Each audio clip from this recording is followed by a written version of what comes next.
Join us, please do. This is an effort led by multiple veteran organizations here on Memorial Day 2025. Please feel free to take a seat up on the benches. If you're passing by, please feel free to join us in a special remembrance reclaiming Memorial Day. Again, we'll get started in the next 2 minutes.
We are already live. Yeah. Notifications shouldn't be a problem. Sure. Maybe I can.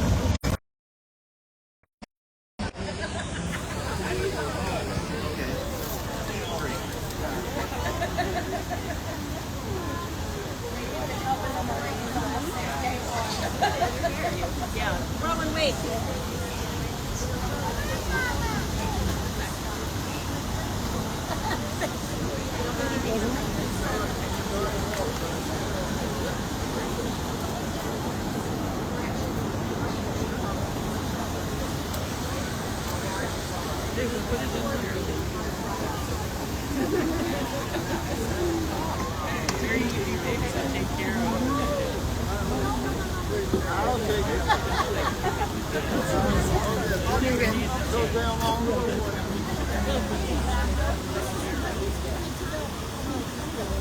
Welcome. My name is Daniel Lakemacher with About Face Veterans Against the War. I want to thank the combined efforts today of Vietnam Veterans Against the War, Veterans for Peace, and About Face Veterans Against the War coming together on this Memorial Day 2025.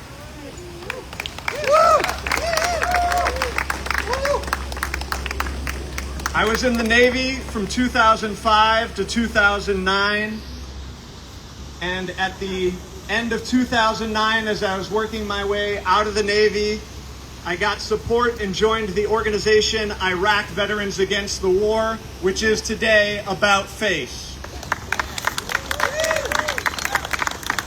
About Face exists as a membership organization of veterans as well as those who are on active duty in the reserves and guard who are organizing the military community against both America's wars abroad as well as the militarization that we are experiencing here at home. This includes tactics, technology, and weaponry that is around us here in the streets of Chicago today. Just yesterday, thousands were out marching in remembrance of the murder of George Floyd. Yet another example of the militarization that occurs here at home. Another example of the racism that drives these wars, that drives these unfair and unjust policing practices. We are gathered here in remembrance.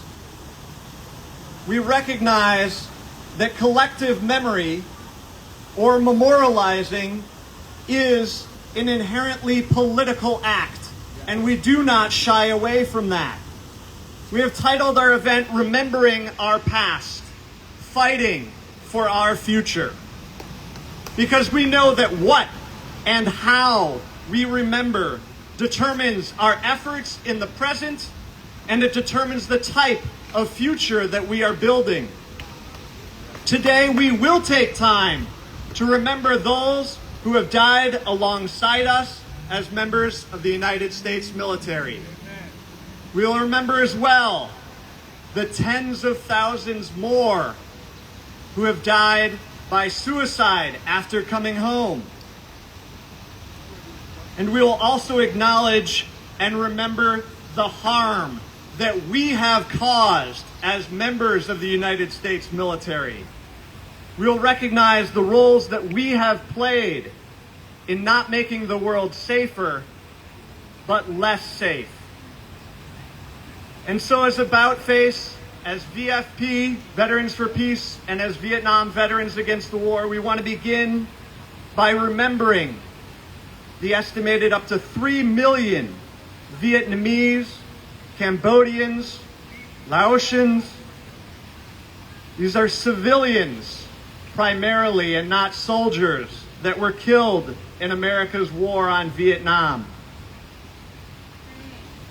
We remember as well the more than 900,000 direct war deaths in the still ongoing post 9/11 wars that we have taken part in. 900,000 more than direct war deaths, more than 4.5 million deaths resulting from these American wars in countries including Iraq, Afghanistan, Pakistan, Syria, and Yemen. The future we are fighting for is an end to these post 9/11 wars that have not stopped, because we have not forgotten that these are still ongoing. That every president since George W. Bush has bombed Yemen, and this has continued in the second presidency of Donald Trump. Moving beyond war, we stand here first and foremost in recognition and remembrance of something that is still ongoing, which is the U.S. participation in the genocide of Palestinians in Gaza. This, as I've said, is not only a matter of memory, but it is also a daily repetition of atrocities that will impact all of our futures, not only those of the Palestinians who have been killed by the U.S. bombs that have been dropped on them, nor the hundreds of thousands of Palestinians now facing starvation because of the U.S. military protection and U.S. governmental diplomatic cover that keeps the food that is mere miles away from them from getting to them. We gather in remembrance for the, as of this morning, 53,939 named Palestinians killed directly in the war since October 7th, 2023. A number that is growing by the hour. As veterans, we are compelled to speak out about the United States' participation in clear war crimes, the gravest of which is genocide. Because today, it is clear that that food that is miles away and not getting to these hundreds of thousands of starving or near starvation Palestinians, the reason that it is not happening is because of the backing of the United States military. That's right. Because every country around the world knows that even if it is the Israeli military that is posted at those borders, if they were to defy the Israeli military right now and try and bring aid into Gaza, that Israeli military is backed by the full might of the United States military. Every country knows that. And that is what keeps people at bay, with the exception of Yemen, who is following its duty to international law in seeking to end this genocide.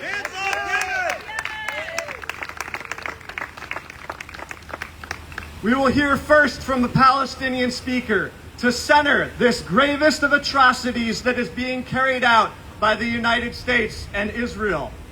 But we will also hear from speakers from labor unions here in the U.S. who are working to protect veterans' health care and other federal jobs that are necessary for all of our safety and well-being. Fellow member Aaron Hughes will speak to the history and present importance of supporting resistance to illegal and immoral orders that members of the military of the United States are facing today. And finally, we'll hear as well from someone from the Chicago Teachers Union about their fight for the resources to equip our children to continue building a more just world. So leading us off, I am pleased to welcome Nazik Sankari of the U.S. Palestinian Community Network. Nazik and USPCN has been steadfast week after week, day after day, in organizing to stop the U.S. support of Israel's genocide, the U.S.-Israeli genocide. Welcome, Nazik.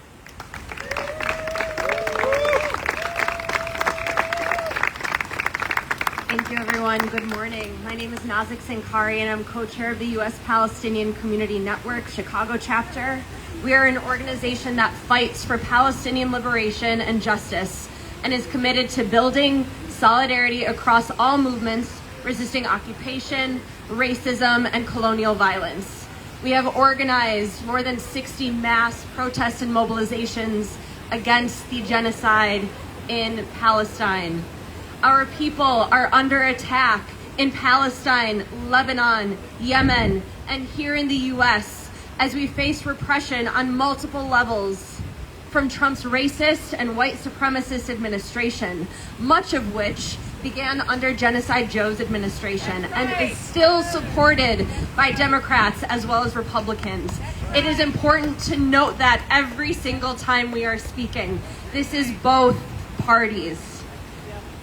As almost 600 days into the U.S.-funded Israeli genocide on the Palestinian people, the UN has warned that 14,000 children are at risk of starvation, dying from starvation. And let us be clear, this is a man-made famine. This is forced starvation of the people of Gaza because Israel and the U.S. have withheld humanitarian aid, including fuel, food, medical supplies, since March 2nd. Say shame.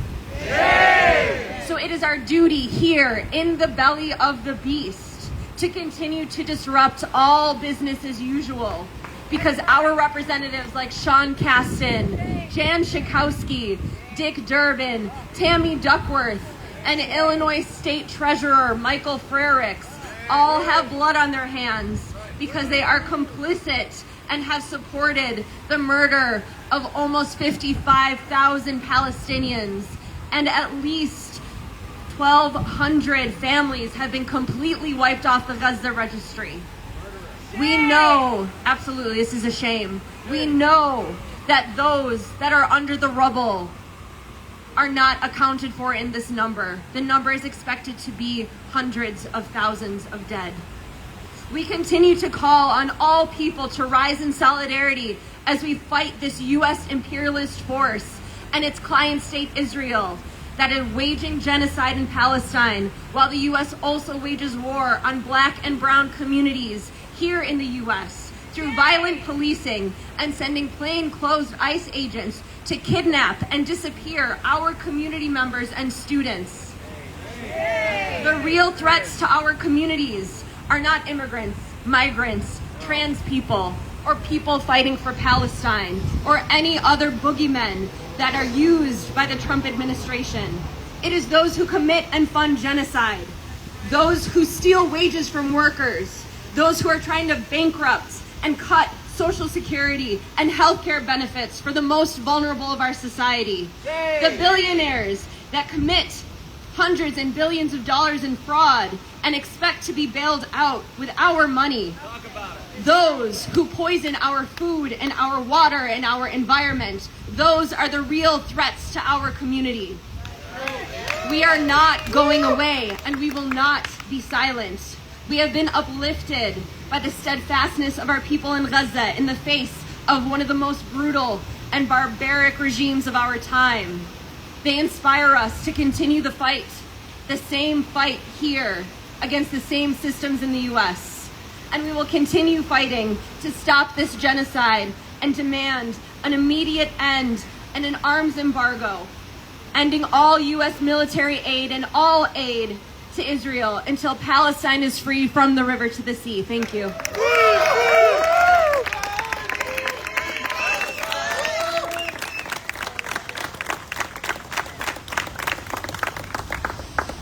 Thank you so much, Nazik. It's sobering, and there is a role for all of us. At minimum, what we can do, each of us today, is to share this information that is not being shared by the major news outlets in the United States. I want to note that at past events, rightfully or not, as veterans, we've garnered some attention such that ABC or WGN or at least one of the Chicago news stations has come out to hear what we have to say as people who've been a part of the United States military. We gave them all a press release inviting them out. I don't see a single one here this time. We didn't shy away from naming in that release that one of our speakers would be Nazik, that we would be calling out the U.S. complicity in this genocide. I can't help but wonder if the stories that they are refusing to report from Gaza is also a reason why they are not here today.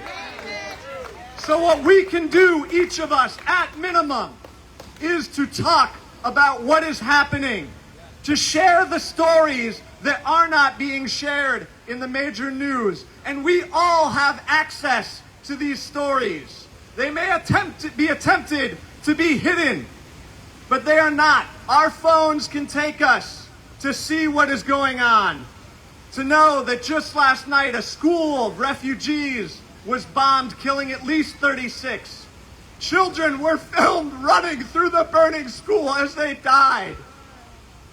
Is it on the morning news here? No, but we can share that with our families, with our friends. And not just name that it is Israel doing this, but it is America. It is our tax dollars. We have a role in stopping this.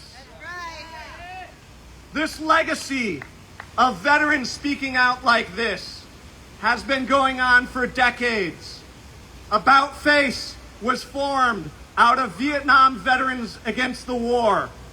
And so now we will welcome Joe Miller. Vietnam Veterans for the War has been organizing for decades, specifically here in Chicago, as well as around the country. Joe, please come on up.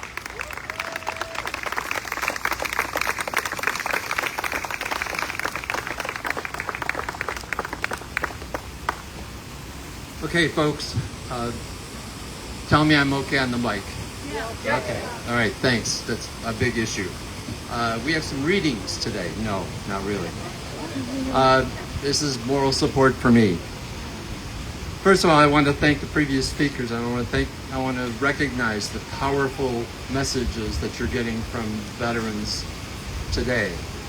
I'm going to take a step back, a long step back. 60 years ago, after the peace candidate, Democratic peace candidate, Lyndon Johnson was elected in 1964, by May of 1965, he had started rolling thunder, 24 hours of bombing on North Vietnam. By March of 1965, he sent the first combat troops to Vietnam. Again, peace candidate, right? Already by May and June of 1965, there were incidents of individual veterans, individual active duty GIs, taking a step against the war, against the growing war, putting themselves on the line for peace. Thank you. Eventually, some of those veterans would form Vietnam Veterans Against the War in 1967. An interesting point to be made is that Jan Berry, one of the founding members of Vietnam Veterans Against the War in 1967, he was moved by Martin Luther King Jr.'s speech on April 4th, 67, the speech against the Vietnam War. Jan was there.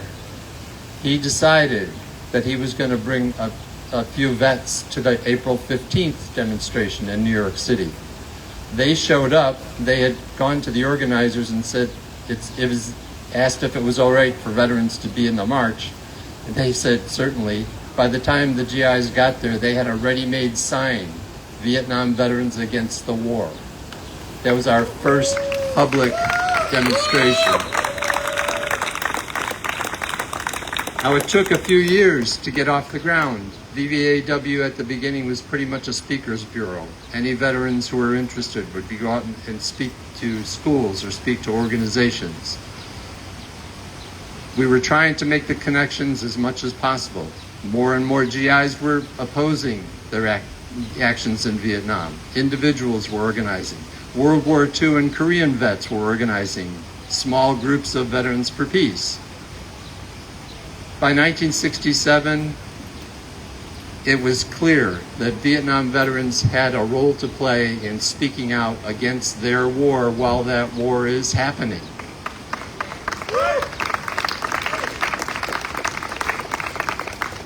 It took a few years to organize. By 1970, VVAW held its first national demonstration. It's filmed in the film called Different Suns. If you want to watch it on YouTube, it's on YouTube on the VVAW site. Different Suns. That was our first public presence, national public presence. By early 1971, in February, interestingly enough, Playboy magazine, based here in Chicago, Hugh Hefner gave VVAW a free full-page ad in Playboy of February 1971. That magazine went to Vietnam, that went to GIs all over the world. VVAW was getting chits from the magazine. It had a little clip in it.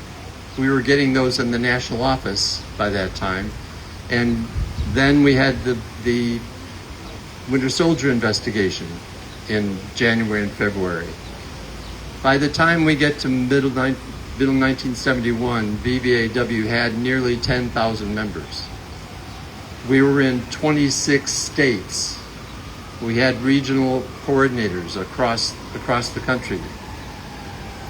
By the end of 1971, here in Chicago, as well as other cities, we were organizing Veterans Day parades, anti-war Veterans Day parades, and we've continued that operation here in this city ever since.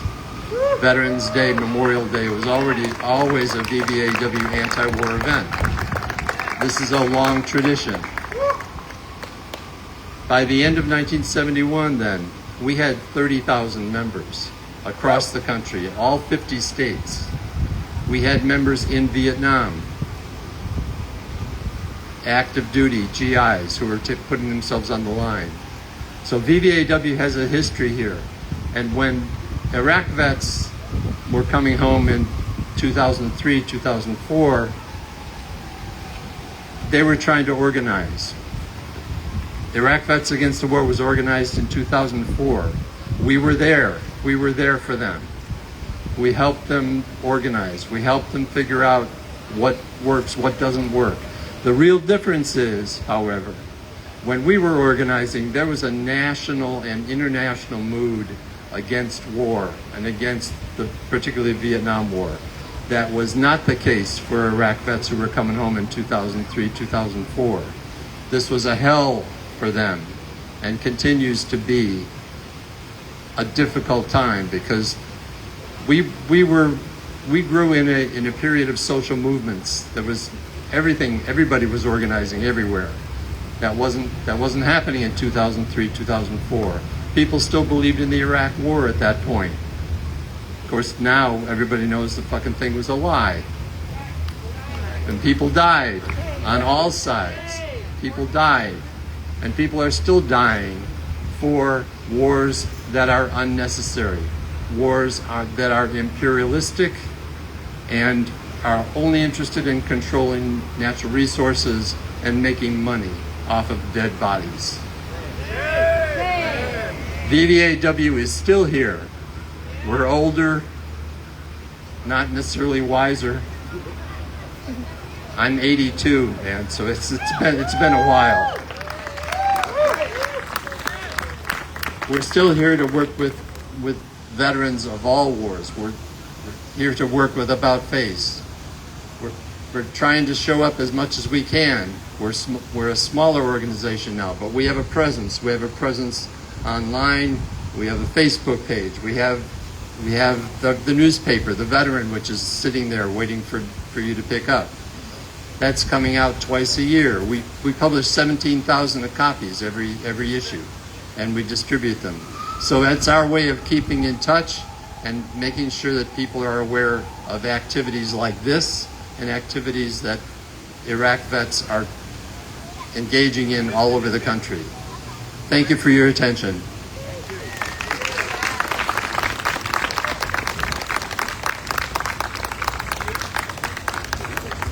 Appreciate that so much, Joe, and appreciate the support that Vietnam Veterans Against the War has continued to show over the 2 decades now that About Face has existed as a separate organization.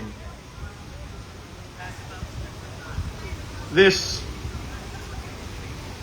organizations, I firmly believe, are part of what has kept me alive today in dealing with and processing the things that I've been involved with.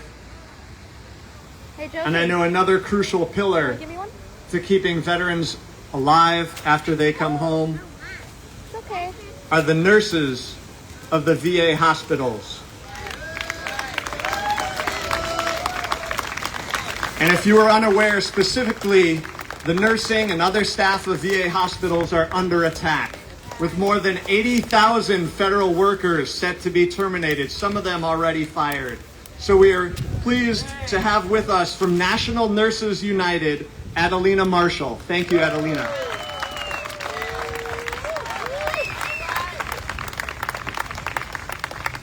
Thank you, everyone. I'd like to thank Bruce for inviting us here to speak today. NNU is dedicated to support our veterans and the VA. While we acknowledge Barry Romo, I want to say that it's not a day that goes by that his courage, tenacity, his audacity is not thought of. His unwavering dedication to peace and his fellow vets is what we need now. We need more Barrys. We need all of you to be aware of the stance that they took, and to make America great again is us that will do that. As many vets lose their federal jobs and insurance, they will turn to the VA for care. As NNU nurses, we are there to care for them. Federal workers, many who are veterans, should not be made the enemy. The VA employees should not be cut to staffing levels of 2019 when our incoming vets are staffing levels are at levels of 2025 and beyond that, because as they lose their jobs, they'll lose their insurance, and we do hope they will come to the VA so that we can care them. NNU advocates for no cuts. Our RNs need supplies. We have RNs working ICU, life and death unit, and still have to wait to get supplies when they were normally could go to the supply room and get those items that is needed for those patients' care. RNs now are pulled from the unit to transport patients, leaving those units already critically short, even more so at that time. We need more food service workers. We need health techs. We need all of our VA employees that are there to support our veterans. Just recently, administration feels it's okay for a mental health tech, or a health tech, not even mental health, and to be staffed with one health tech on one unit that is locked, and one health tech and a licensed person to manage 2 units. They think that if there's an emergency, we should abandon one unit to go to the other, leaving those veterans exposed to harm and staff to harm and violence. We have lots of violence in the workplace. Even hotels man their front desks with at least 2 people. Our veterans deserve the same care, if not better, than the people who represent them. It should not be the standard. It should be up to the standards of world-renowned hospitals. The best way to honor our vets is to care for them. No cuts to veteran health care. Our staff is not medical waste to be disposed of at will. They spend a lot of money to train a VA nurse, and we tend to attract the more experienced and more educated nurses to the VA. We don't know how we're going to continue this if they're cutting jobs, and who would want to come to work in an area that they know from the day that they enter the door they're not respected nor wanted there, only for that moment until they could do more cuts. Which is invaluable, the education and experience we have that is needed to care for our veterans. A lot of our veterans will not be welcome at private sector hospitals. They don't understand the veterans. We understand the veterans. We work side by side with the veterans. Many of our staff, nurses, doctors, social workers, healthcare personnel, food service, our veterans, we hire them.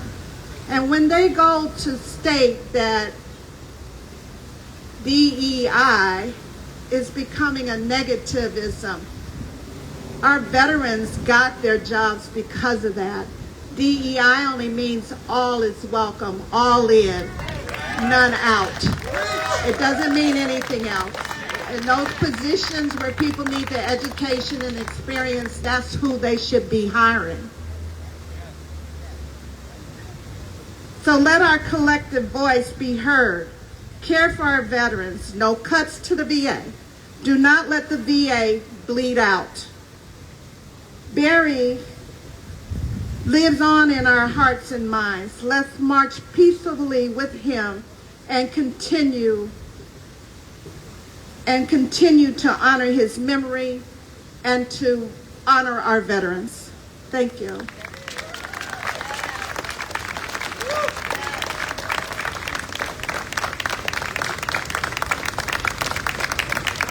Thank you so much, Adelena. Let's echo that message as we leave here today as well. Care, not cuts. Care, not cuts. Care, not cuts. Care, not cuts. Care, not cuts. Care, not cuts. Care, not cuts. Care, not cuts. Thank you. And for those who don't know, Barry Romo was a longtime member of Vietnam Veterans Against the War who passed away last May. I'm sure Aaron will reference him as well. But these cuts to American federal workers are not limited to the VA. We know they are occurring in so many other places as well.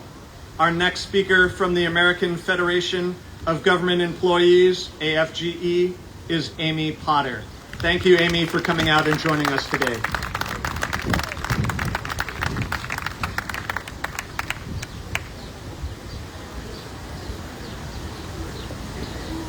My name is Aimee Potter, and I'm a social worker at the VA and a steward with AFGE. I am here on my own accord and not speaking on behalf of the agency.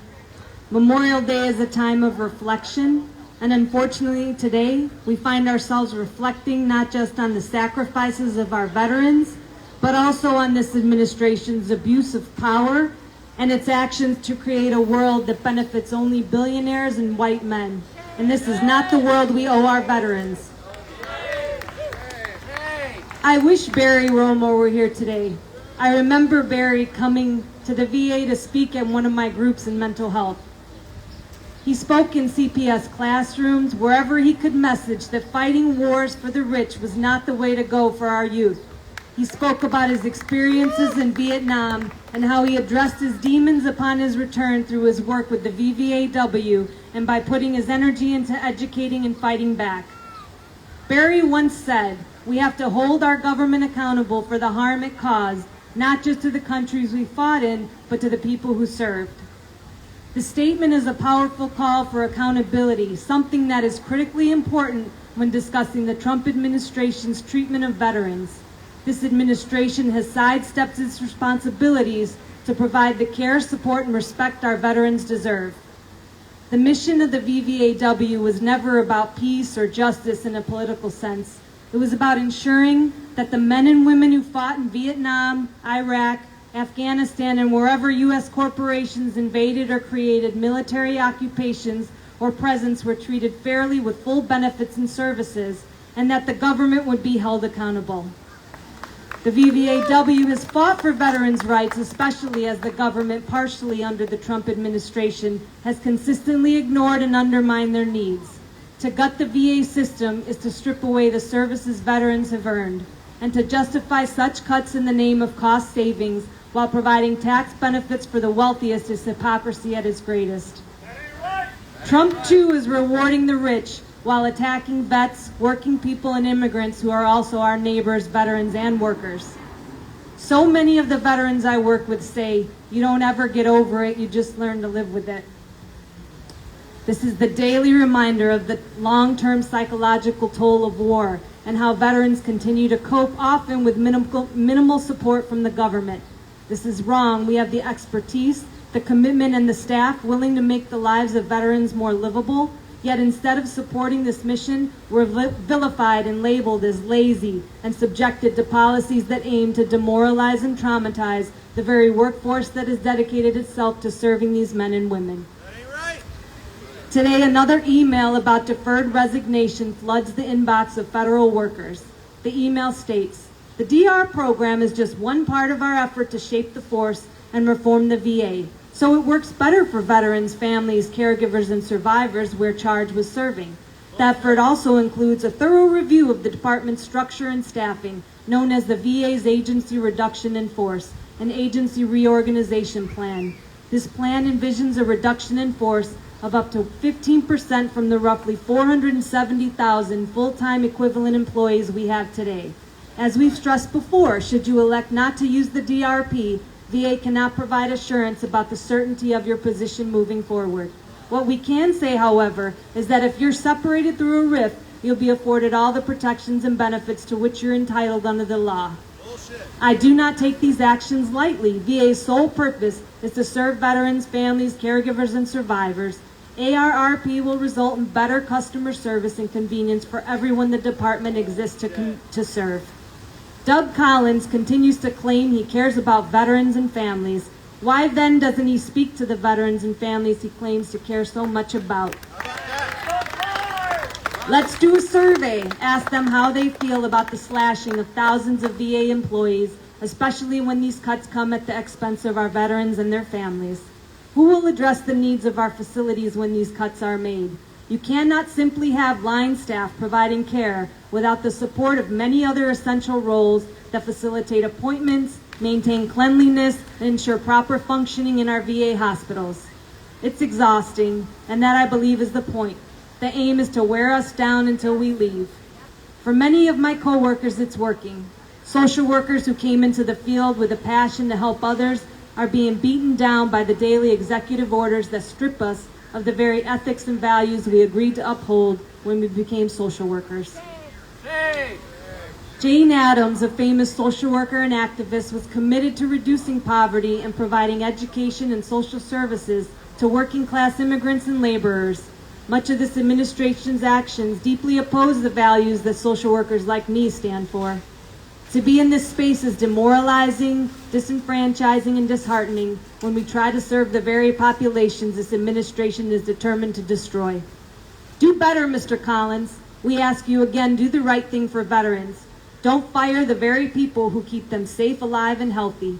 When a veteran's suicide rates increase and families lose the very supports they rely on, you will answer not to just them, but to the Christian God you claim to follow.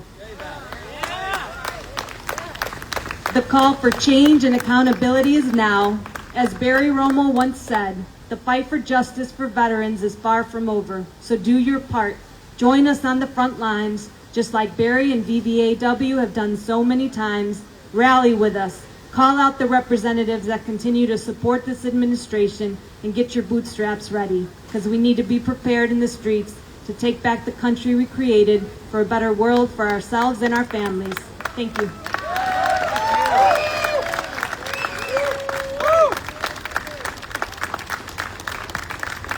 Thank you so much, Amy, and thank you for making clear one of the things that I didn't make explicit in what I said is that these wars, these cuts, they are driven by greed, by corporate profit. They want to take away jobs from federal workers, corporatize, minimize the services that are going on, and increase the profits of the few.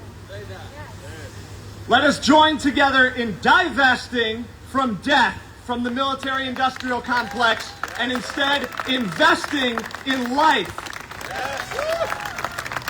To speak to the life-giving that can occur in our communities, we have next Jackson Potter from the Chicago Teachers Union.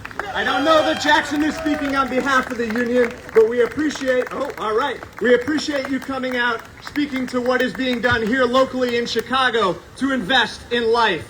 And let's take more of those resources from the police, from the military, and to our children. CTU. Jackson Potter, just reelected as Vice President of the Chicago Teachers Union. So we'll be fighting to continue investing in books, not bombs, these next 3 years in office. And I also happen to be Aimee Potter's older brother. So give her a hand again for doing the good work at the VA. We are officially cornering the protest market here. And I think this might be a first, sibling speak out at a About Face VVAW, IVAW event, but maybe, I could be corrected by the historians. And I will say, I spoke at this event 13 years ago as a baby teacher, and part of that was Amy and I were raised by Barry Romo, and he taught us about the anti-war movement. And when I was struggling in my classroom, him and the likes of Hughes would come out and electrify my students with consciousness around what it really means to resist war and oppression, and why all of these drill sergeants were trying to recruit them into the military every day, at the lunchroom, in their ROTC courses. And, I had Joe Miller teaching me at U of I how to teach my students about the Vietnam War. I had Bill Ayers, who's sitting here, also help talk about the anti-war movement. So, man, I'm so glad, because my classes would have been much less interesting if not for these gentlemen and women that helped raise us in the movement. So there's a lot of good and bad right now, isn't there? It's sort of this constellation of things that every day you're kind of in the midst of wondering which way are we headed. So I want to speak to that a little bit. The bad that's already been mentioned is the Trump administration's pursuit of moralizing apartheid, whether in South Africa or in Israel, is an outrage. The good part is there's increasing awareness and outrage that's bubbling up and becoming more popular and obvious to everybody. And in our contract that we just settled in Chicago Teachers Union, we have emblazoned the right to teach the truth. And it isn't like teach what you want either. It's not autonomy to be racist or to tell mistruths about, the war machine. It's about teaching the truth of things such as the Burge torture era and Reparations 1 and that movement that got justice for the untold number of black men who were forced into confessions unjustly through torture in this police department for a 20-year period. Or talking about genocide, old and new. It's written in our contract that we have an obligation to teach about black history, ethnic studies, environmental science. You wouldn't think you'd need to put that shit in writing, but that's what we had to do, and that's what more and more unions are going to have to do across the country, you know, irregardless of sector and geography. The bad news, we got to look at this dumbass sign across the river, right, glaring down at us.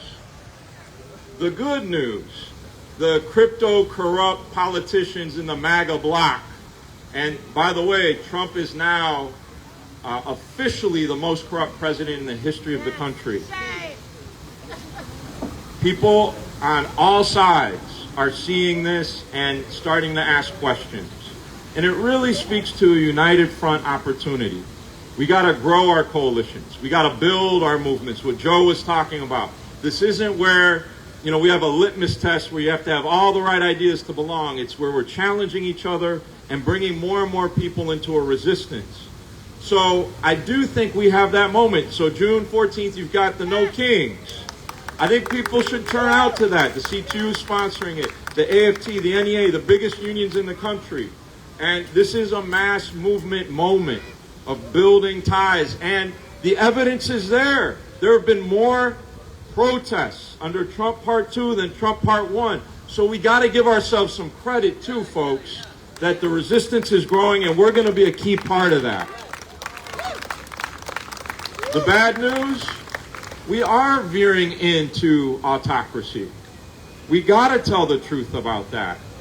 Viktor Orban, for all the bad he's done in creating an authoritarian regime in Hungary, hasn't deported a worker to a maximum security concentration camp in El Salvador. Trump has, in Kilmar Abrego Garcia. So we got to call that out. The good news is they are losing 4 out of every 5 court cases, and they're actually complying with them. So the executive orders are a sign of weakness, not strength. So continue motivating, encouraging, demanding justice, getting more people involved, inviting Aaron Hughes to your classrooms, your workplaces. We talked today about bringing union veterans together to build this movement stronger, bigger, broader, and deeply rooted in our communities. Let's go get them, folks. Happy Memorial Day.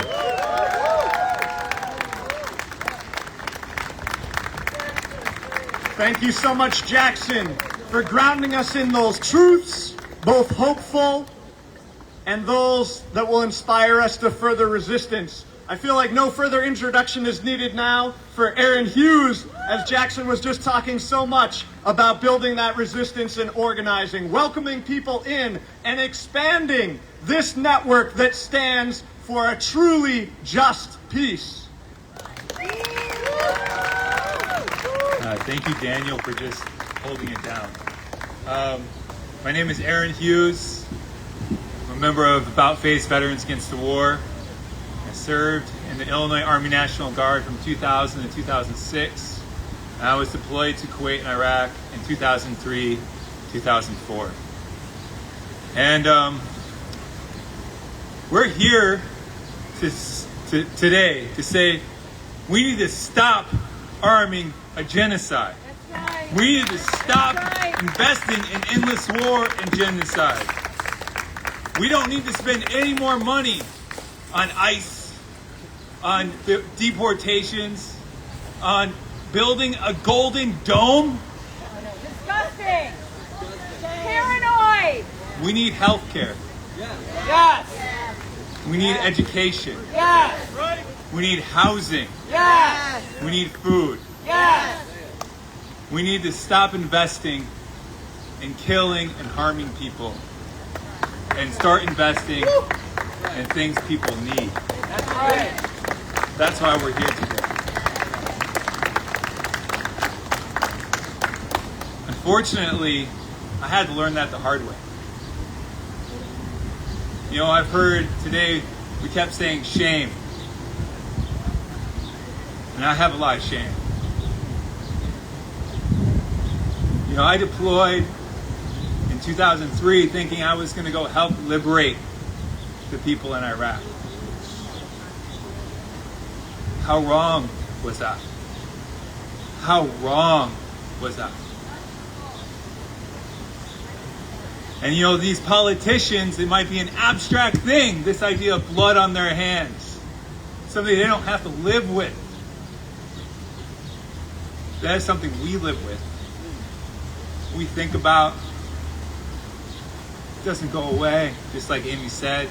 It's something you deal with. But you know, there's one thing that I've learned from the Chicago police torture survivors.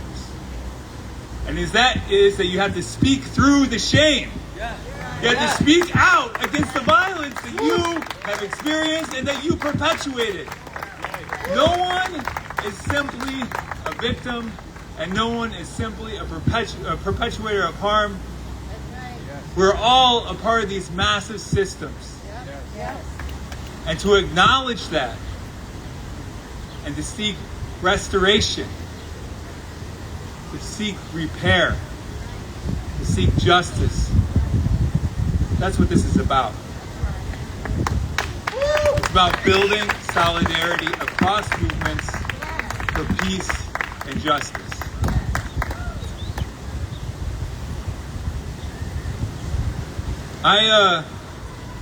One of the things I'm here to do today is kind of lay out this history. A history that many veterans don't know about. A history that I feel like we're so alienated from, we're denied again and again. And that's the history that people in the military service haven't always fought for the rich, but at times have shown up and fought for the people. I think about Harriet Tubman.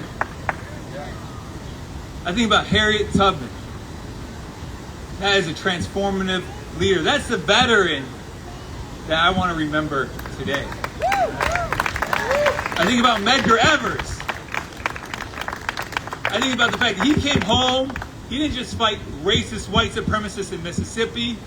He spoke out and organized across the country, sparking and supporting this larger civil rights movement.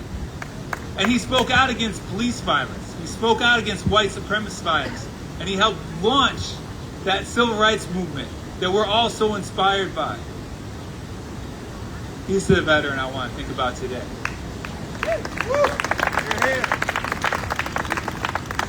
I think about Barry Romo, who taught so many of us, inspired so many of us. Speak out against to not fight rich people's wars, and to realize that, all these people imagine to be your enemy. They're not your enemy. It's the people that are profiting off of our debts. That is our enemy. And we need to get organized to resist that.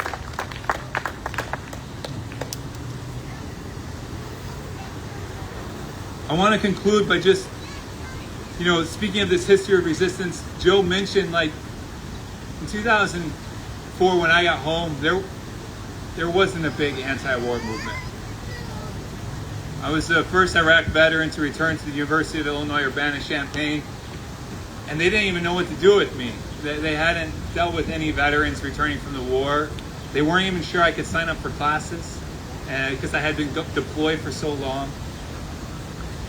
And, I slowly started to find these other veterans that were speaking out. And this is, I think, one of the most important things that I want. I've been struggling really hard to find hope right now. Really hard. It's hard. It's hard for everyone to find hope. But in 2006, Aaron Watada refused to deploy. He said, I am not going to deploy to this illegal war. He was the first officer to refuse that deployment in 2006. And he did that when 70% of this country supported the war. He did that when 70% of the country supported this war. At the same time, there were NCOs like Camilo Mejia refusing to redeploy. These guys went to jail where there was individuals started going to Canada instead of deploying. And I just think about that resistance that came and grew from inside of the military.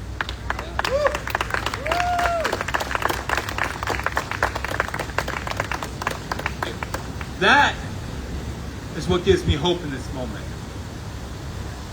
The fact that they depend on our consent.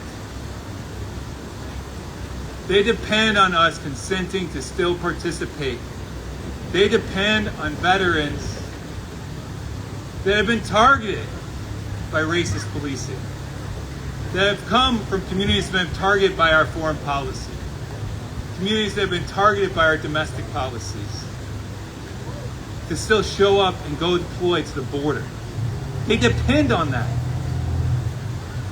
And I know that just like in the past, we can withdraw our consent from that system. We have the power to do that. And our job as this movement is to support those individuals resisting. And that's what Aaron Watada said. He said, if you want hundreds and thousands of service members refusing to deploy, you need to create the space for them to do so. That's our job. And like Barry Romo said, he said, you create space in the spectrum of resistance. It's not just about the refusing to deploy. It's about the soldier that decides, you know what, I'm not going to get out of bed today. It's about the soldier who just says, no, you know, I'm going to actually go seek medical treatment instead of deploying. I'm gonna write this one letter to my congressman. I'm gonna start speaking out. I'm gonna pass out these pamphlets. You know, that was one of the, I still get a kick out of the fact that Vietnam veterans against the war, they passed out Declaration of Independence on the 4th of July and then were arrested for it on military bases. Yet they kept passing them out. And that's our job, to support every single individual that's out there, regardless of where they're at, to create a little space for them to resist.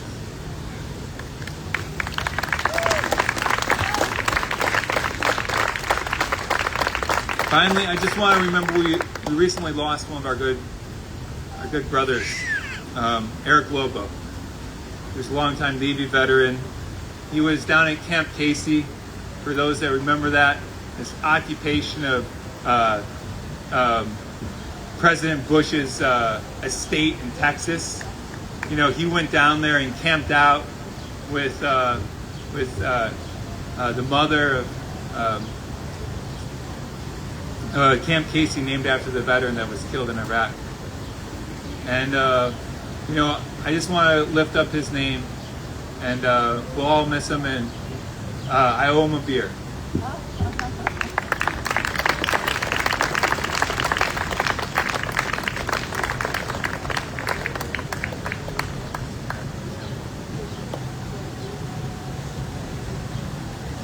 Part of what moves us as people is music. And we're really grateful to have with us today the Songs for Liberation group to bring some music to this event, for us to reflect on what we've heard, to be considering how we can expand and build on our place in this resistance, how we can support those who may be taking more obvious and dangerous acts than our own, and how we can encourage and build up those who maybe internally our first thought is that's all you can do, but instead of bringing that shame, let's bring that invitation to expand. Thank you very much, Songs for Liberation.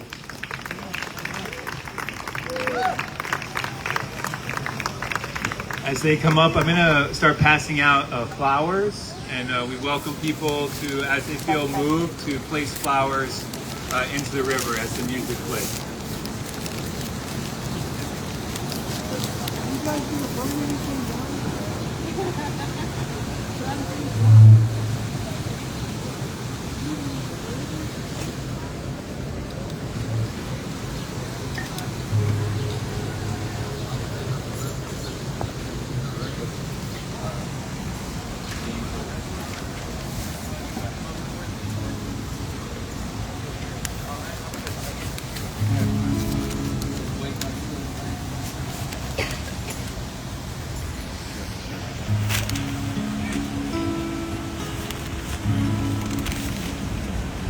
This is a song by Palestinian American artist Lunar with some protest lyrics of our own woven into it.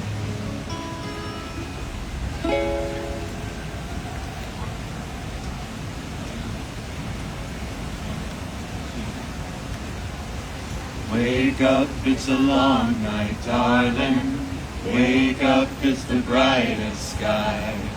No love, it's a dark night, darling. Hold on to me for dear life. Wake up, where do we go to?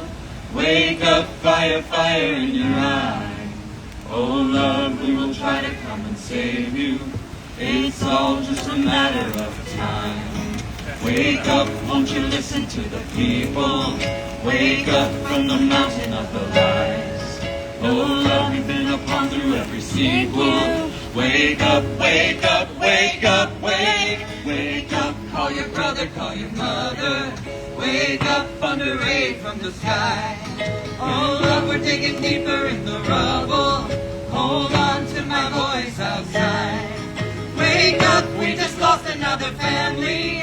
Wake up, cause we need the world to see. No love, they won't ever understand us. Too bad, we're just bodies on the screen. Wake up, they don't care about the people. Wake up, they don't care about you too. Oh love, if you're walking with the people, hold on, cause they're coming for you. Wake up, little boy, they don't want you. Wake up, you might pet in their plans. Run, run now before they come and find you. Grow up till you're taught to fight back.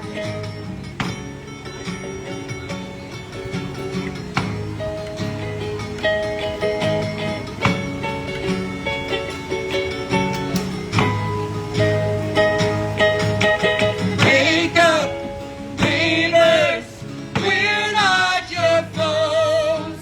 Wake up, see where our tax money goes. Bombing babies, not in our name.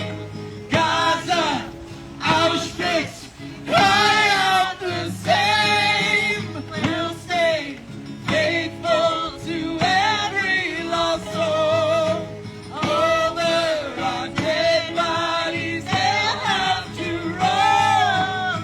Wake up, people, kill the machine before it kills us and all of our dreams. Wake up, listen to the neighbors. Wake up from the mountain of the lies. No love, they don't walk through every sequel. Wake up, wake up, wake up, wake up. They don't care about the babies. Wake up, they don't care about the name. Gaza, Auschwitz, I have the same. Wake up, we'll be marching by the millions. Wake up, we are louder than the guns. Wake up, we are all Palestinians. We'll get free with all of us or none.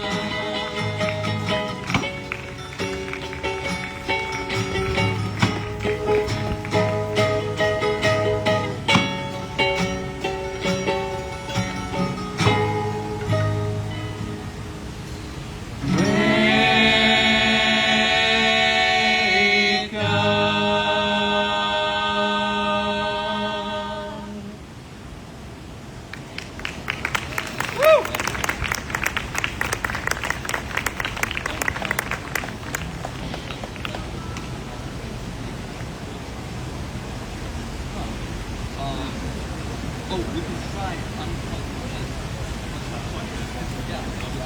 That is plugged in. There you go.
sing it with us.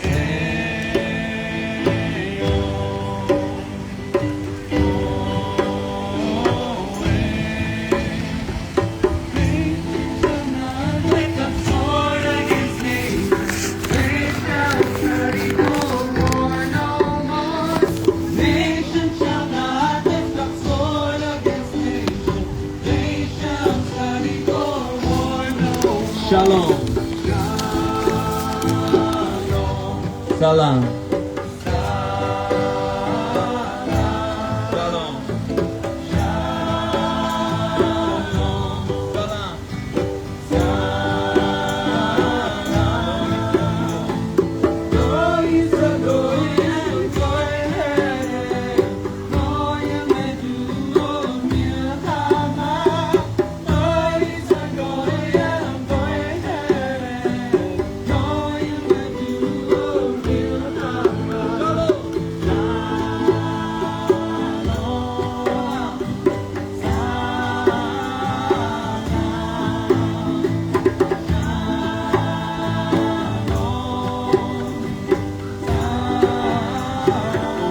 Prophet Isaiah.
We also want to name a name.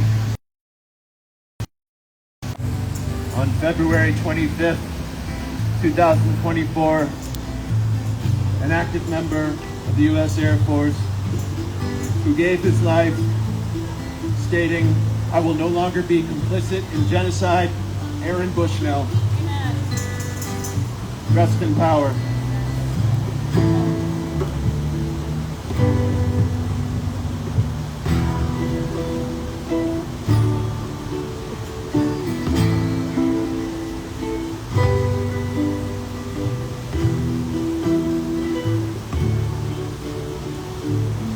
Our next song also comes from biblical scriptures. Quoting Psalm 115, we're adapting the Hebrew into English. We sing for those who have died, and we sing for those who are living in a kind of death because of being silenced,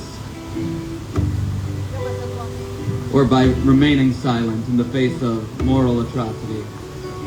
We sing to honor the dead, and we sing to wake up those who are in that silence.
Thank you all. We are Songs for Liberation. If you would like to follow us, you can find us on Instagram. Songs for the number 4 Liberation is our handle. And we'd like to thank all the sponsors and speakers today for this beautiful event. Thank you for having us. Thank you for being here and speaking truth to power. And group singing is one of the most powerful forms of both healing and protest. And so we are an open and ever-evolving music collective. If you want to come and sing with us, please, we do invite you. This is not a band. We do not have borders.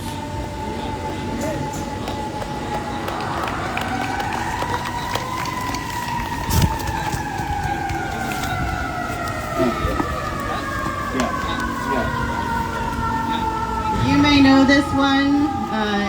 It's a popular one. We just want to sing one more for you. Originally by Woody Guthrie.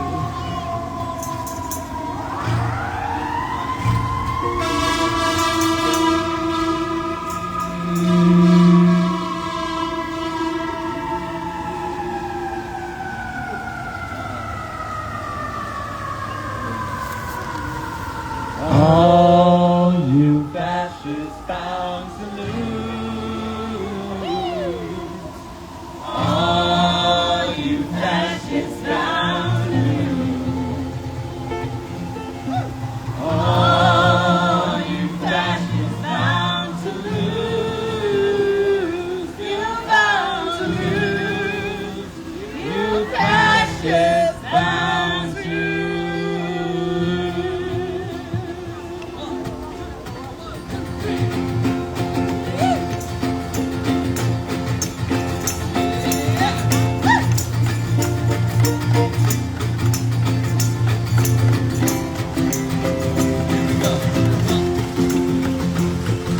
I'm gonna tell you fascists, you might be surprised. The people of this world are getting organized. You're bound to lose. You fascists bound to lose. Everybody! Oh, you fascists bound to lose. Oh, you fascists bound to lose. Oh, you fascists bound to lose.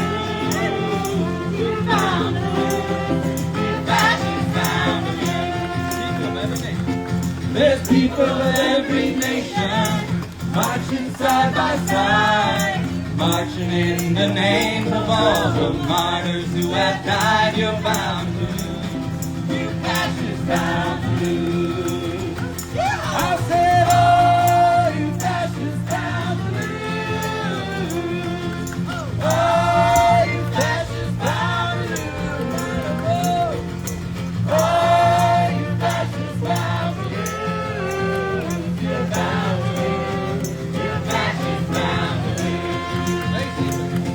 Race hatred cannot stop us. This one thing I know. Your border walls and prison industry have got to go. You're bound to lose. You fascists bound to lose. Hey, everybody! Oh, you fascists bound to lose. Oh, you fascists bound to lose. Bound to lose. Oh, you fascists bound to lose.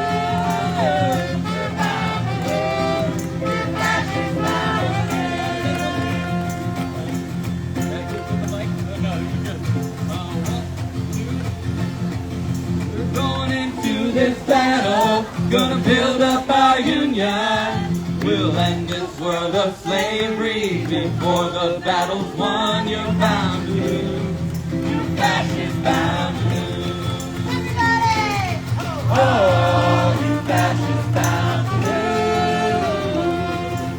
Oh, you fascists bound to lose.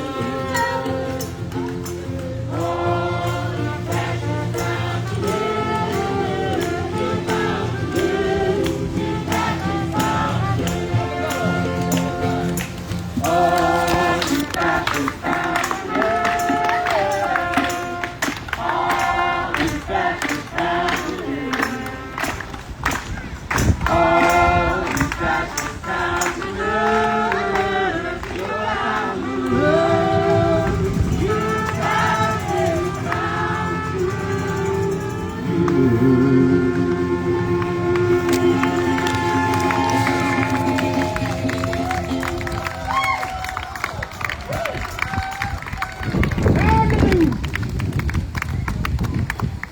Thank you, Songs of Liberation. We'd like to invite you all to take the flowers and place them in the river. Take a moment of silence to remember all those have been lost. Thank you all so much for coming out today. If you'd like to join us, we'll have a little gathering at our place on the north side, Little Red Nest, 5456 North Ashland. Let me know. I can give you more directions. Thank you all for coming out.